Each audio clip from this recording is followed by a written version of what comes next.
Good day, RPMs. For today's video, we are discussing or we will be discussing ridge counting and the process of ridge counting. What is ridge counting?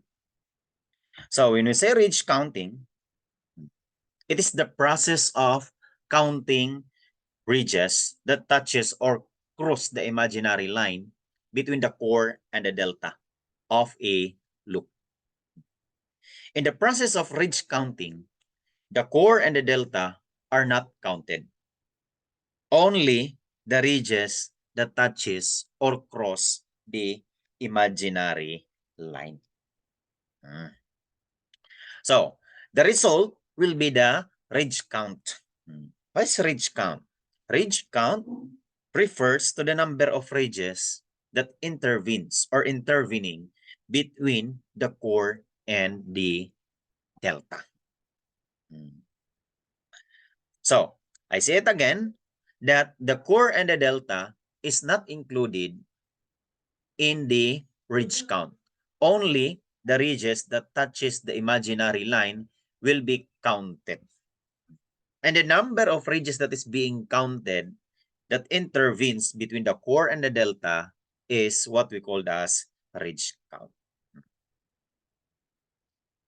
Postscript or note, the point of bifurcation, divergence, or the point of intersection of crisscrossing ridge or crossing ridge, if touched by imaginary line, automatically it is counted as 2 counts. That is, if it is point of bifurcation or crossing ridges or the intersection of the crossing ridges touches the imaginary line, automatically it is 2 counts. Now, what is the process of counting ridges?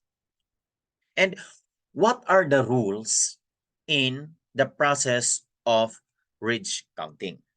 So, first is you must have to look for the core and then the delta. Para tayo makapag-proceed ng ridge counting, unang titingnan natin is yung core at saka delta.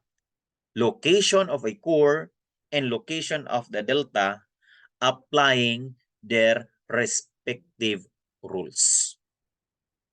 Yan. So in this illustration, ito po. This one. This is si core. Na-determine natin si core. And this is the delta. That is the first thing that you should have to do or should have to be done in order for us to determine the ridge count on the process of ridge counting. Next rule. Ano yung next rule natin in the process of ridge counting? Yan. Draw an imaginary line between the core and delta. Of course, we already locate the core and then the delta. Ang gagawin natin ngayon is to determine or draw an imaginary line between the core and then the delta. It is. Ito po. So, na-determine natin si core kanina. That is the first rule. Na-determine natin si delta. So, yung second rule, mag-draw tayo ng imaginary line between the core and then the delta. This one. That is the second rule. Now, the third rule will be, ito po. Yan. Count the ridges or ridge that intervenes or touches the imaginary line when it is drawn between the core and then the delta. Count the ridge or ridges that cross or intervenes between the core and delta when an imaginary line is drawn between. This illustration, ito po yung illustration natin. Just like this one. So ito na po yung core, ito na po yung delta. So nagdraw tayo ng imaginary line. So, anong sabi? We will count. Pintahin daw natin yung ridges na nag-touch sa imaginary line, na nag-cross sa imaginary line. And that will be yung tinatawag natin na ridge count or RC. So, in this illustration, kung titingnan mo, ilan yung ridge or ridges that touches the imaginary line. Kasi in the rule, when counting ridges, hindi kasali si core at hindi kasali si delta. Only the ridges that touches the imaginary line. Okay, let's start counting.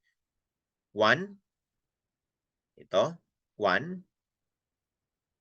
2, and 3. So, in this illustration, means to say that the ridge count is 3. When an imaginary line drawn between the core and then the delta. On the next illustration, course. Again, na-determine natin si delta, na-determine natin si core. So, we will be drawing an imaginary line. So, kung titingnan natin, this is the ridge count. Hindi kasali si core ang delta. Si delta hindi kasali. Si core hindi kasali in the ridge count. So, what touches the imaginary line is only one ridge. Kaya the ridge count is 1. Anong klaseng ridge ito? This ridge is categorized as short ridge or fragmentary ridge. Sa short ridge kasi, mayroon tayong tinatawag na fragmentary ridge or incipient ridge. Pag si fragmentary ridge, medyo klaro siya. Si incipient kasi, medyo manipis. If it is a fragmentary ridge na klaro, we will count that one as 1 count. Pag si incipient naman, yung natatouch ni imaginary line, which is manipis na klase ng short ridge, or manipis na klase ng ridge, it will not be counted as 1 when touched by the imaginary line. If it is fragmentary, counted as 1.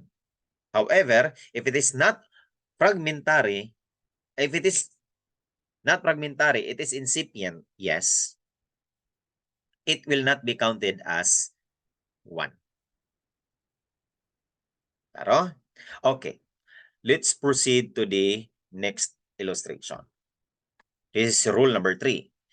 And the next rule is, yan, the point of bifurcation and cross ridge, if touched or touches by imaginary line, are considered as 2 counts. Ito po. We have this, okay, tika muna. Ito po yung delta, ito po yung core. When we draw the imaginary line, kitang-kita that this imaginary line touch the point of intersection or the point of crossing, and it also touch the point of bifurcation. Anong sabi ng rule? Ang sabi ng rule, if it is a point of bifurcation or a point of a crossing ridge, automatically it is 2 counts. So, yung counting natin dito, 1, 2, 3, 4. So, meaning to say, the ridge count is yan, 4.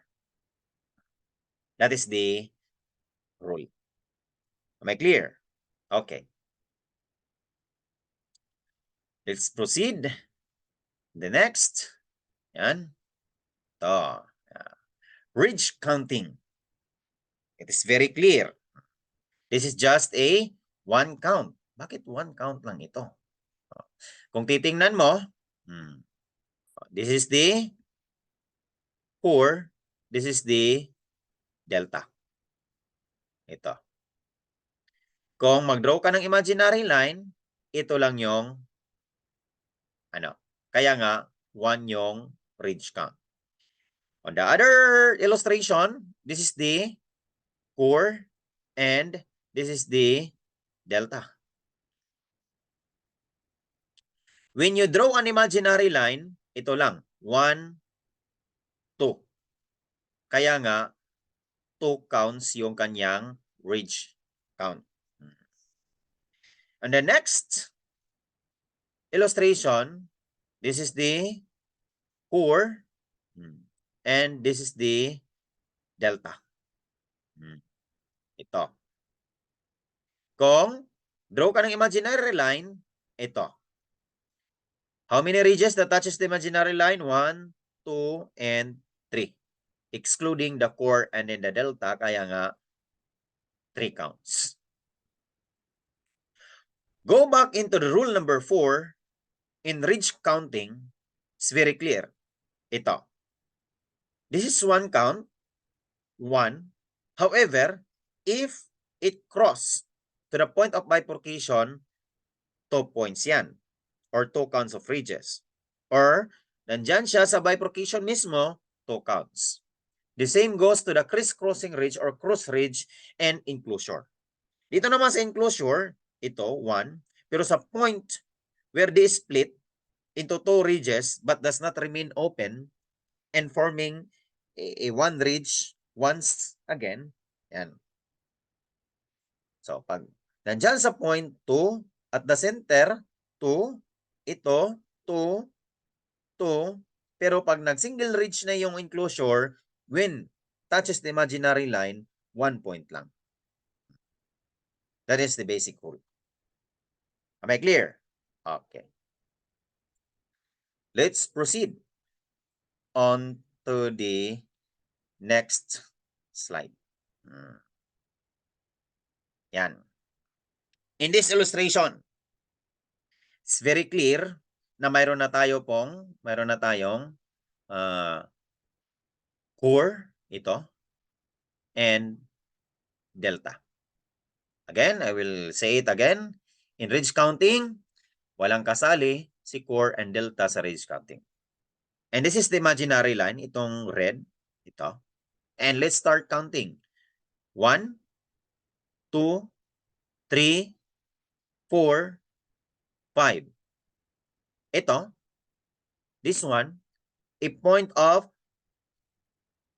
bifurcation. 5. So automatic, dalawa ito, 7. 5, 6, 7. 8, 9, 10. So, since this is an enclosure, automatic, dalawa, 11, 12, 13, 14, 15, 16, 17. So, the ridge count on this illustration is 17. Am I clear? Okay. Let's proceed in the next illustration. Yan. Loop patterns. So, ito po yung core. Ito. So, this is the core and this is the delta. And then, counting ridges, 1, 2, 3, 4, 5, 6. Kaya nga, the ridge count is 6. That is the process. So, that's how you do the ridge counting. Simple lang. Una, ganon lang kasimple in the process of counting the ridges. On the other side, ito. Ito po yung, the next slide, ito po yung core, ito po yung delta.